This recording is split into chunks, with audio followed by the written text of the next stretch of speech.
Muchas gracias a los organizadores del evento por la invitación, muchas gracias por la presentación, así que me la voy a saltar. Yo soy Bruno Grassi, soy diabetólogo. Entonces, Luis me pidió esta presentación que es un poco desafiante porque es un salto bastante grande entre NPH y nuevas insulinas, y de hecho esa comparación no existe.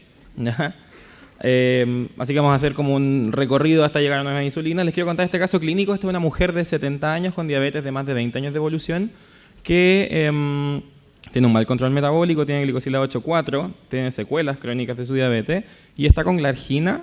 La dosis de este caso es como hace 5 años, de tener, no sé, 25 unidades de glargina, está con vildagliptina, con metformina y todavía no habían aparecido los SGLT2. Y si se fijan, está mal controlada y pese a eso, igual tiene, este es un monitoreo continuo de glucosa, en que tiene periodos del día en que tiene excursiones que llega a la hipoglicemia, pese a estar con drogas con relativamente bajo riesgo, y esto es con glicosilada con mal control. Esta paciente no lo está logrando. Les voy a contar el caso al final. Entonces hoy día vamos a contestar 3 preguntas. Vamos a contestar qué ha aportado los análogos clásicos, es decir, de Temir y glargina sobre NPH, si es que tenemos que seguir innovando, y voy a decirles que sí, así que después voy a decir qué diferencias farmacológicas hay con las nuevas insulinas, qué evidencia clínica tienen y algunas consideraciones prácticas chicas para su uso. Así que vamos a hablar de hipoglicemia y su relevancia, de NPH, qué es lo que no está cubierto, de Gludeca y glargina U300. Entonces, no tengo los datos actualizados como la doctora Cuevas, pero ayer salió que tenemos 12,4% de la población probablemente con diabetes, y de estos datos de la ANS antigua tenemos que 1/3 de la gente está en control. Sabemos que si controlamos la diabetes y bajamos 1% de la glicosilada, logramos reducir la mayor parte de las complicaciones crónicas en magnitudes bien importantes, probablemente más las complicaciones microvasculares, pero a largo plazo las macrovasculares también. Y en esto la insulina basal, que es una herramienta que todos deberíamos usar, juega un rol bien importante, en que en general el paciente diabético acá arriba, que está disregulado con su neoglucogénesis hepática aumentada, resistencia a la insulina, mal efecto incretina, tiene este patrón de glicemias que oscila entre glicemias peri 200 hasta picos hasta 400. Con insulina basal simplemente lo bajamos rápidamente toda esta curva al rango similar al de una persona normal. Y ese es el rol de la insulina basal. De hecho, la guía 2017 de la ADA recomienda ya desde etapas precoces, nos recuerda que debemos partir con insulina cuando los pacientes están glucotóxicos, es decir, con glicosiladas más de 10, más de 300 de glicemia ayuna o con síntomas, debemos partir de inmediato con insulina. Y recordemos que en cualquier algoritmo de diabetes, ya sea del Colegio Americano de Endocrinólogos o la Asociación Americana de Diabetes, la insulina es una droga más. Está en nuestra carta farmacológica, al igual que tiazolidinediona, sulfonilureas, DPP4, GLP-1, y debemos usarla cuando corresponde.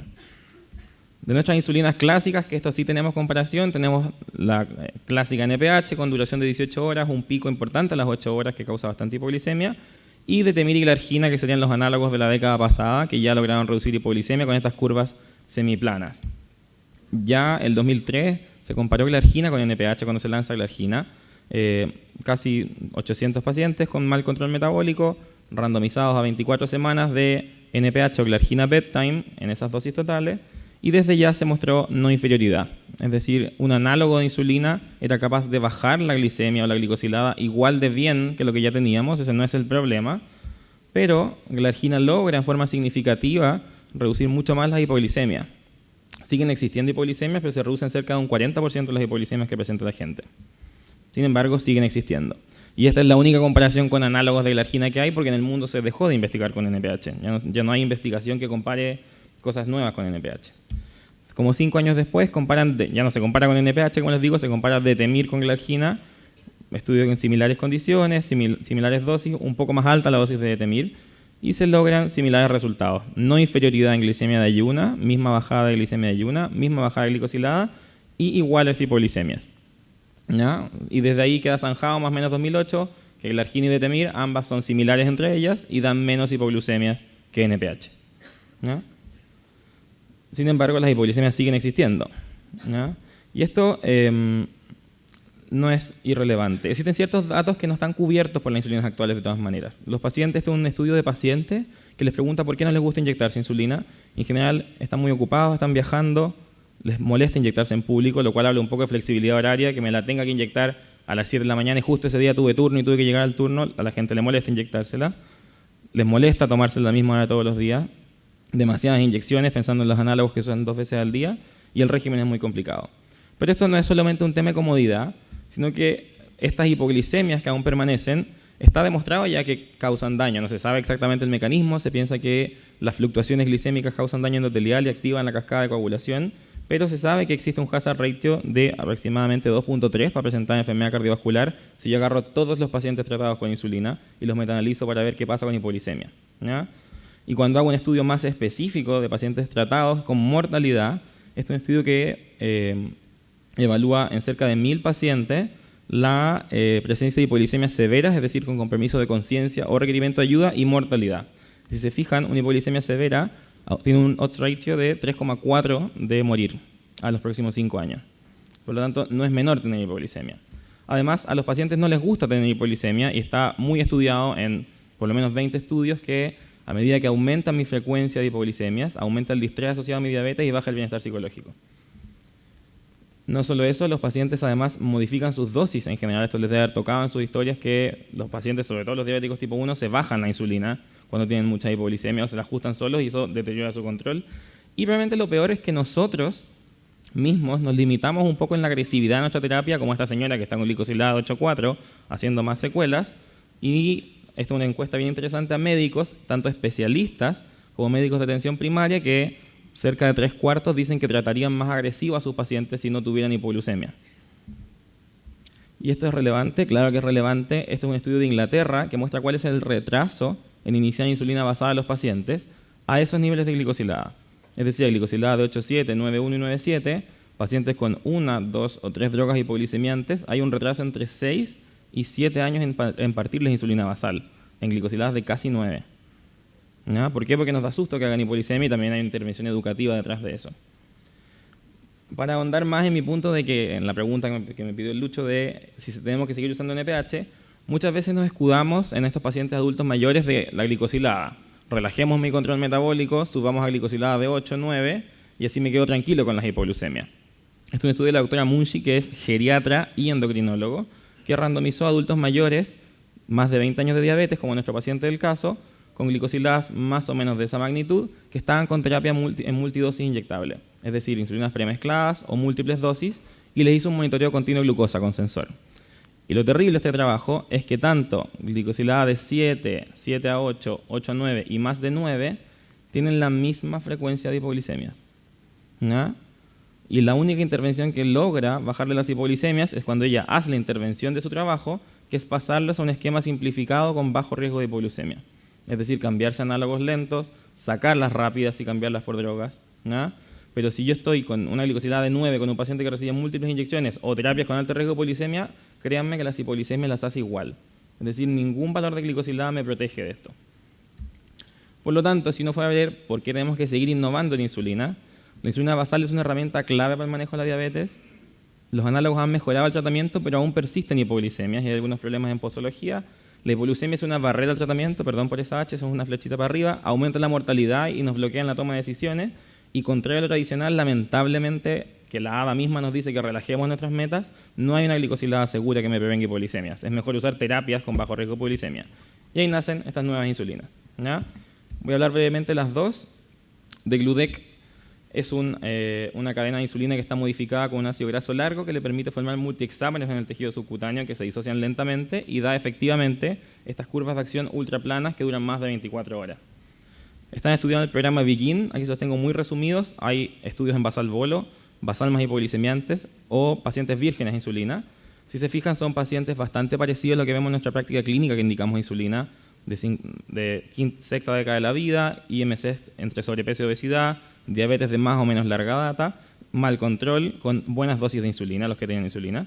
Y si se fijan, en las 3 versiones del estudio que les pongo acá, la bajada de glicosilada es igual, o sea, cumplimos nuevamente nuestro criterio que estas nuevas herramientas son igual de buenas que lo que ya tenemos para bajar la glicosilada, pero logramos reducir significativamente las hipoglucemias siempre que no usemos en pacientes vírgenes a insulina, ¿no? En pacientes que ocupaban basal bolo, que son pacientes de alto riesgo de hipoglucemia, o pacientes que ya ocupaban dosis altas de insulina, se logra efectivamente reducir las hipoglucemias usando Degludec versus glargina. Y esto sin un mayor aumento de peso, que es nuestro otro problema cuando usamos insulina basal, que nos da susto que los pacientes suban más de peso. Esto es sin un gran aumento de peso. Y los autores de estos estudios metaanalizan todas las hipoglicemias posibles tratando de buscar resultados y si se fijan, cuando yo metaanalizo todos los estudios de degludec, efectivamente logro reducir las hipoglucemias de forma significativa. ¿Ya?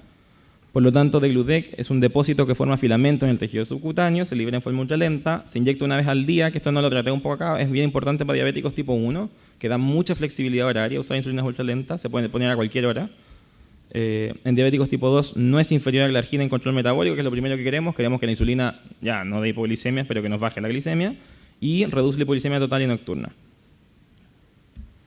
Y la contraparte de esto es la glargina U300, que esto es una especie de accidente farmacológico, de intento por concentrar la glargina para usar menos lápiz, usar menos dosis en pacientes obesos, y al cambiar la concentración de la misma glargina que está la tradicional a 1/3 del volumen, se descubrió que se cambiaba la farmacocinética de la insulina. Y se forma una insulina muy parecida a degludec, de liberación plana, con perfil de acción más largo y sin pic de hiperinsulinemia a media mañana. Tiene una forma de estudio bastante similar a degludec, con estudios en basal bolo, en basal más hipoglicemiantes o en vírgenes de insulina, pacientes bastante similares, un poquito más obesos que en los estudios de degludec, control similar, y nuevamente se repiten más o menos los mismos resultados. U300 versus glargina tradicional logra bajar en forma similar la hemoglobina glicosilada en cualquier setting que lo estudie. Este resultado clínico que le tienen expresado a todos estos estudios, que es bien interesante, es qué porcentaje de pacientes logran glicosilada bajo 7, quizás un resultado clínico más relevante, es similar entre las dos insulinas, y nuevamente logra reducir hipoglicemias en cualquiera de las tres formas. Logra reducir hipoglicemias nocturnas en basal bolo, hipoglicemias totales en basal más hipoglicemiantes y hipoglicemias totales en vírgenes de insulina. Sin un mayor aumento de peso, que siempre nos importa de las insulinas, que no den gran ganancia de peso, la ganancia de peso es similar, con, no sé si han leído esto, un ligero aumento de la dosis diaria de basal, que no está del todo claro por qué. En general, cuando usa glargina U300, uno requiere 5 a 10% más de la dosis que requería antes, en cualquier setting. Si existe una comparación clínica entre estas dos insulinas para saber cuál es mejor, no existe. Solo hay un estudio de CLAMP, hay dos estudios, les voy a mostrar uno acá. Este es un estudio de CLAMP euglicémico perinsulinémico entre glargina U300 y degludec. Y al superponer las curvas hay una imagen que da una tendencia de que U300 podría ser más plana que degludec, pero esto no se ha comparado en forma clínica y no se sabe si efectivamente alguna da menos hipoglicemias que la otra. Por lo tanto, U300 nuevamente, el mecanismo de esta insulina es que el menor volumen en el subcutáneo da una liberación ultralenta, la inyección una vez al día da flexibilidad horaria, en diabéticos tipo 2 es no inferior a la glargina en control metabólico con un aumento de la dosis de 8 a 10%, y en diabéticos tipo 2 reduce la hipoglicemia diurna y nocturna. Finalmente, para una mini novedad que va a empezar a aparecer en las canastas GES y cosas, acaba de aparecer glargina U100 biosimilar.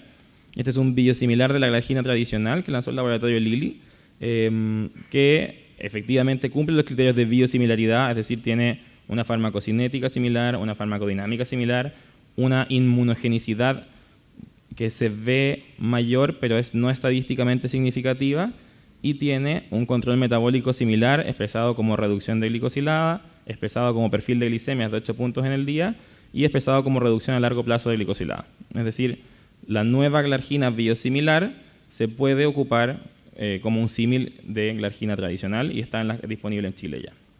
Pero es glargina U100, no glargina U300. Finalmente, un par de consideraciones prácticas. Yo cuando leí estas insulinas que duraban 48 horas dije, bueno, se van a acumular, ¿no? Y yo no soy farmacólogo, pero la metabolización, el paso metabolito activo, este es el estudio de glargina U300, este no es el de degludec, genera en forma bien práctica y bien simplificada que si yo me inyecto 30 unidades el día 1, ese día son metabólicamente activas 24 unidades y queda una colita de 6 unidades que se metabolizan al día siguiente. Al día siguiente nuevamente son 24 y así se va sumando la dosis total sin acumularse, ¿ya? Esto sí condiciona que si ustedes titulan a un paciente con degludec o con U300, es bastante lento en llegar al target de glicemia. No van a llegar en 2 días a la glicemia que ustedes quieren. Se van a demorar 5 días, les voy a mostrar unos patrones glicémicos. Recomendaciones de los fabricantes, de nosotros los especialistas: si ocupábamos una basal una vez al día, glargina o detemir, la dosis de ultralenta es la misma, ¿ya? No hay que reducirla. Si teníamos basal 2 veces al día, estamos pasando de NPH o de grandes dosis de detemir 2 veces al día, por un tema de seguridad, aunque sepamos que puede ser que se requieran más dosis, lo recomendable es que, como teníamos 2 oportunidades de titulación, es bajar un poco la dosis y titular a la semana siguiente, reducir en 20% la dosis que ocupábamos antes y ocupar la dosis de ultralenta. Aquí tengo dos perfiles glicémicos de dos pacientes, uno es de degludec, otro es de glargina U300, y si se fijan, parten acá sus insulinas, y uno llega a una estabilidad glicémica al día 5 o 6, con la misma dosis. Estas insulinas, uno de los problemas quizás que uno podría decir, que por esta acción ultralenta no se pueden titular al día siguiente. Si ustedes están pasando visita en un hospital y quieren titular al día siguiente de degludec, no se puede. No están titulando nada, están titulando lo que pasó hace 2 días. ¿Ya? Entonces hay que darle un poco más de tiempo a esta insulina para actuar. Tenemos algunas interrogantes pendientes. Aún no está la aprobación, esto es pensando en diabetes tipo 1, la aprobación de U300 para niños. El estudio está ongoing y según sabemos le ha ido bien, pero no existe el estudio demostrado para seguridad en casos pediátricos. No tenemos ningún estudio hospitalario de glargina U300 ni de degludec. No sabemos la efectividad, la seguridad, si da menos hipoglicemia. Podemos hablar después, ni siquiera tenemos estudios de glargina hospitalaria. Y algunas controversias que qué vamos a hacer con los procedimientos. Si tenemos una insulina que dura 48 horas y mi recomendación antigua era que el paciente le bajaba la glargina de esa mañana, si estoy con degludec eso no sirve de nada. La degludec sigue actuando la degludec que le inyecté 3 días antes. Entonces quizás tenemos que tener claro esto para modificar nuestra estrategia en el hospital de cómo mandar a los pacientes al procedimiento. Quizás vamos a tener que poner más sueros, reducir la dosis antes, tenemos que tener algo claro. El manejo en deporte, los que vemos diabetes tipo 1, en general antiguamente le decíamos, reduce tu glargina de la noche para que no hagas hipoglicemia esa noche, eso nuevamente acá, esta insulina ultralenta es fútil, ¿ya? Y esto es lo que más estamos echando de menos, que es una comparación clínica entre U300 y degludec para saber cuál da menos hipoglicemia, si es que alguna da menos hipoglicemia, ¿ya? Me tomo la libertad de mostrarles un poco de costos. Estos son precios de la farmacia de la Fundación de Diabetes Juvenil, pensando en el tema de costos, porque por eso estamos conversando de esto. Los costos de los análogos clásicos y de glargina U300 por unidad son bien parecidos, y degludec es un poco más caro. Sin embargo, estas insulinas están en nuestras canastas GES de varias ISAPRES, ¿ya? De momento, cuando revisé esto, que lo revisé hace un rato ya, Cruz Blanca, Colmen y Consalud tienen cobertura de estas insulinas dentro de su canasta para diabetes tipo 2 y tipo 1. Así que no, el costo no debía ser un problema. Finalmente, ¿qué pasó con la señora? La señora se cambió de degludec, ya X dosis con la que ocupaba de glargina, y 3 meses después se repite el monitoreo, mucho más estable, mucho más tiempo en rango, sin hipoglicemias, logra buen control metabólico, sin cambiar ninguna dosis y sin estar con el estrés de la hipoglicemia. Por lo tanto, una vez ve estos resultados clínicos o en los ensayos randomizados que son marginales, uno logra resultados importantes con los pacientes. Los pacientes que uno cambia nuevas insulinas se dejan de quejar de que si atrasan el almuerzo les da hipoglicemia, hacen menos hipoglicemia de forma referida, hacen menos nocturna, ¿ya? Por lo tanto, ¿qué aportaron los análogos clásicos sobre NPH? Para partir la pregunta que me hicieron, lograron igual control glicémico, que es importante, no podemos tener insulinas que no sirvan, con menos hipoglicemias, pero aún con los análogos clásicos sigue existiendo el problema, y si tenemos herramientas más nuevas para no tener hipoglicemias, tenemos que esforzarnos en no tener hipoglicemia. Con tratamientos más seguros a la vez, si estamos diciendo que este es un problema para nosotros, deberíamos nosotros mismos y los médicos generales y todos los estudiantes lograr mayores tasas de insulinización. Si tengo terapias más seguras, son más fáciles de inyectar y que tienen menos riesgo, uno esperaría que en el tiempo esto permeara más en los pacientes. Perdón. ¿Qué diferencias clínicas hay en el perfil? Las insulinas ultralentas, que son estas insulinas nuevas, tienen vida media muy prolongada, de más de 24 horas, no se acumulan, sino que esto le concede una liberación estable y plana y una posología certificada una vez al día. Se acaban los pacientes que requieren glargina 2 veces al día o que requieren detemir 2 veces al día. Estas insulinas se ponen una vez al día.